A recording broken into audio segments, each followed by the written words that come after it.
So the last chapter, chapter 10, puts everything we've done in statistics together. We're going to do this thing called a statistical analysis. And there's a couple things that we need to take note of as we do this, because there's going to be two different types of tests we're going to be using.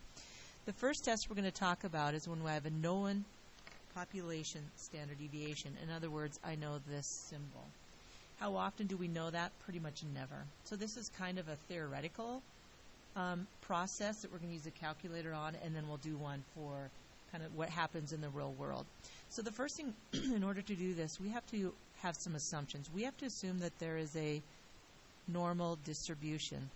In Chapter 8, if we had a large sample size, we went from a uniform population with numbers 1 through 5 to a pretty much a symmetric or normal population.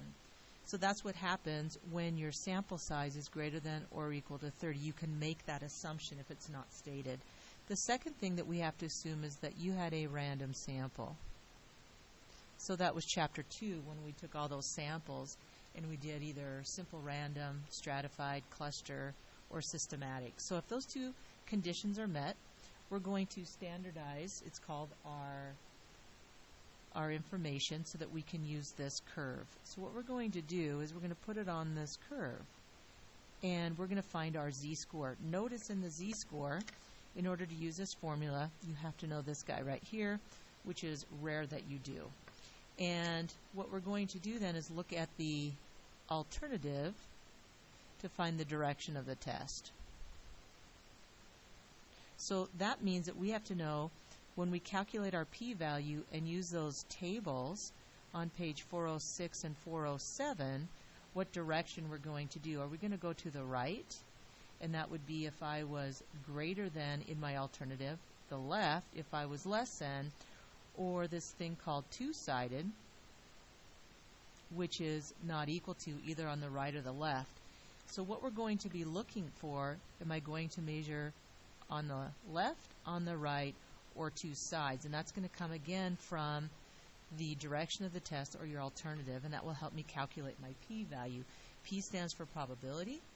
Okay, it's not the probability that your null is true. You need to go back and think about what was stated in Chapter 1, Part 2. This p-value is the probability that my sample, or anything more extreme, would come from my population under the assumptions were true, like the null, the normal distribution, and the simple random sample. Okay, so once we have that, then we're going to compare. And we're going to compare alpha, which is typically set at 5%, to our p-value.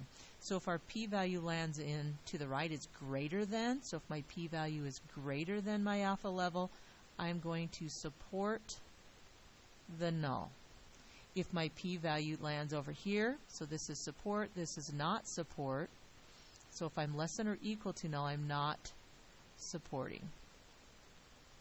And you're always making a claim on your null, either support my null or not support my null. And again, it has to do with the comparison. So we're going to try an example here, and we're going to do it out in your textbook. We're going to do it out two ways. So the first way we're going to do this example is by hand. So we're going to go through and look at our assumptions. Some things were given to us already.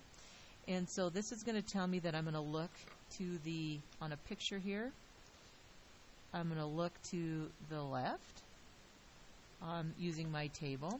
I can also see some different things about this. I know that I have a known population standard deviation, so I know that this is going to be a z-test. And fortunately, they've calculated all of that for us here, so I'm just going to be looking that number up in the table. So the next thing is, let's look at our assumptions. And it says that I have a random sample and I have a normal distribution. So my assumptions are met. So I'm just going to go ahead and state that I looked for those. Now, they plugged these numbers in and they found the z-score.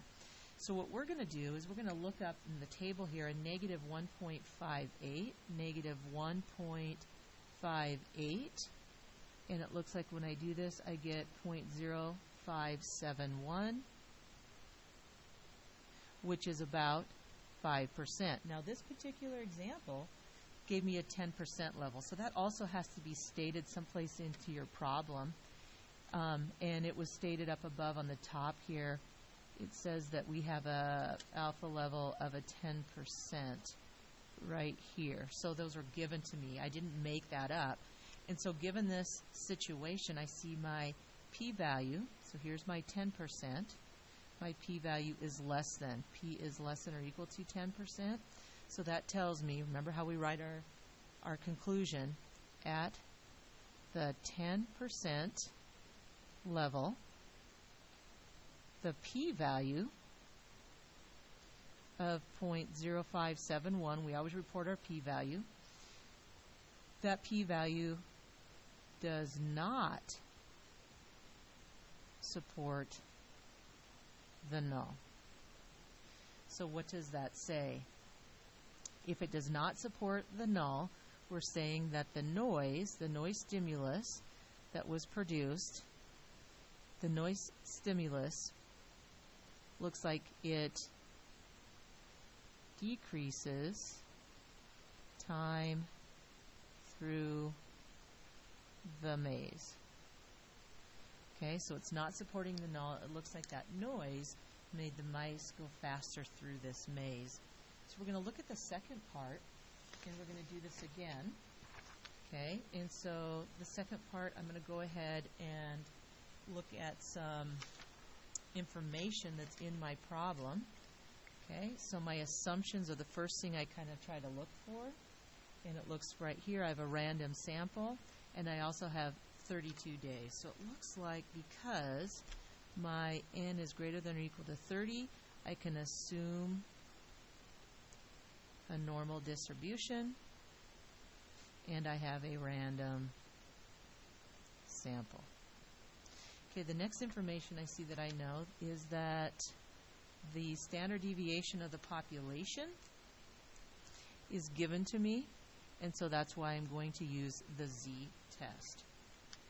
Okay, and it says that right now it claims that a certain city is changing from 8 miles per hour wind speed. So right now I'm assuming that my wind is 8, and it looks like I'm changing. So I don't know if my wind speed is increasing or decreasing, but it appears to be different.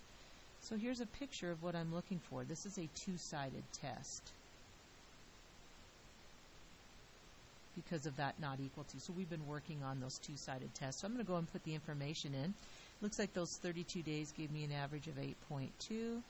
My mean was 8. My standard deviation was given to me at 0.6, and I had 32 days. So I usually do my numerator first. I plug in 0.6 divided by the square root of 32.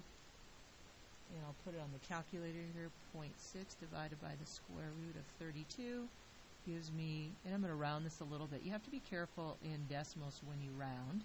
And now I'm going to take 0.2 divided by that number. I don't want to type it in. I'm just going to go divided by the answer I had above, and I get a z-score of 1.8. I'm going to round that up to 9. So that will help me find my p-value.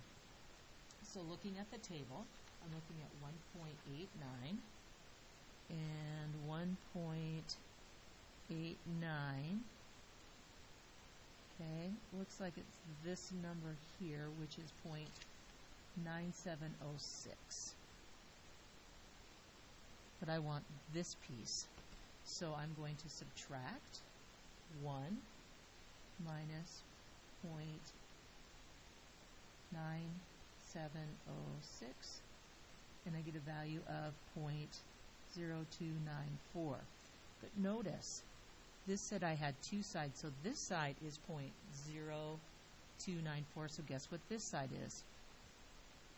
So I need to take 0.0294, because it's two-sided, I need to multiply it by 2 to find my p-value, because it was two-sided, and I got 0.0588.